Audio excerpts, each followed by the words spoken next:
মনে মনে বাবার উপর রাগ হচ্ছে। ওনার আবেগ রাখতে গিয়ে আমার জীবনটাই শেষ। ভাইয়ার কথা খুব মনে পড়তেছে। আমি রুম থেকে বেরিয়ে গেলাম, ভাইয়ার কবরের কাছে যাব। ঘড়ি দেখলাম 12টা বাজে। আমি কাউকে কিছু না বলে বাসা থেকে বেরিয়ে গেলাম। বাইরে খুব সুন্দর চাঁদের আলো। একা একা হাঁটতেছি। কিছুক্ষণ পর ভাইয়ার কবরের কাছে গেলাম।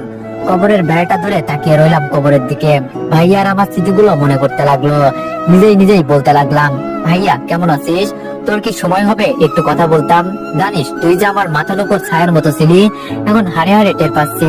যখন যেটা চেয়েছি সেটাই তুই আমাকে দিয়েছিস। কিন্তু দেখ আমি কি হতভাগা, তোর জন্য কিছুই করতে পারলাম না। তুই যখন ফ্যামিলি চালাইছিস, রাজার মতো চলেছি আমরা। অথচ দেখ আমি কিভাবে চালাচ্ছি। একবেলা খেলে পরের বেলা না খেয়ে থাকতে হয়। বাবা মাকে আমি সুখে রাখতে পারছি না। জানিস ভাই, এখনো আমি কোনো জিনিস কিনলে তোর জন্য কিনে রাখি। আমি যেখানেই যাই না কেন সবসময় যেন মনে হয় তুই আমার পাশে আছিস। ভাই তোর মনে আছে তুই যেদিন বাইক কিনেছিলি, চাবিটা আমার হাতে দিয়ে দিলি আর বললি বাইকটা আজ থেকে তোর। তুই আমার জন্য অনেক স্যাক্রিফাইস করেছিস, কিন্তু দেখ আমি কত বড় হারামি। তোর জন্য তো কখনো স্যাক্রিফাইস করিনি, বরং তোর বউটাকে নিজের বউ করে নিয়েছে। ভাই বিশ্বাস কর, আমি অবন্তীকে বউ হিসাবে কখনো কল্পনা করিনি। তোর যাতে মনে কষ্ট না যায় সেজন্য আমি কখনো অবন্তীর দিকে খারাপ নজরেও তাকাইনি।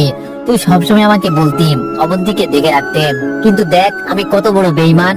দেখে রাখার নাম করে আমি নিজে ওকে বিয়ে করে ফেলেছি। ভাই এই ভাই, আরেকবার আমাদের মাঝে ফিরে আয়। আমি তো আর পারতেছি না, বাবাকেও কিছু বুঝতে দিতেছি না। কারণ আমি যদি ভেঙে পড়ি তাহলে ওদের কি হবে? ভাই আমি তোর সাথে অনেক বড় অন্যায় করেছি, তুই আমাকে মাফ করে দিস। আর কোনো কথা মুখ দিয়ে আসতেছে না, বারবার ভাইয়ার চেহারাটা চোখের সামনে ভাসতেছে। আরো কিছুক্ষণ কবরের পাশ থেকে বাসার দিকে হাঁটা দিলাম। ভাবতে লাগলাম আমি হয়তো একমাত্র ব্যক্তি যে বাসর রাতে নিজের বউয়ের সাথে না থেকে একটা কবরস্থানের মধ্যে রাত কাটিয়ে দিলাম। বাসায় যাওয়ার পর দেখলাম অবন্তী এখনো নাক টেনে টেনে কাঁদতেছে। আমি বললাম কি ব্যাপার, আপনি এখনো ঘুমাননি? অবন্তী বলল কোথায় গিয়েছিলে? আমি বললাম ছাদে, রাত অনেক হয়েছে, ঘুমিয়ে যান। তারপর আমি একটা বালিশ নিয়ে পুনরায় ঘুমিয়ে পড়লাম। সকালবেলা ফজরের আজানের সময় ঘুম ভেঙে যায়। আমি উঠে নামাজ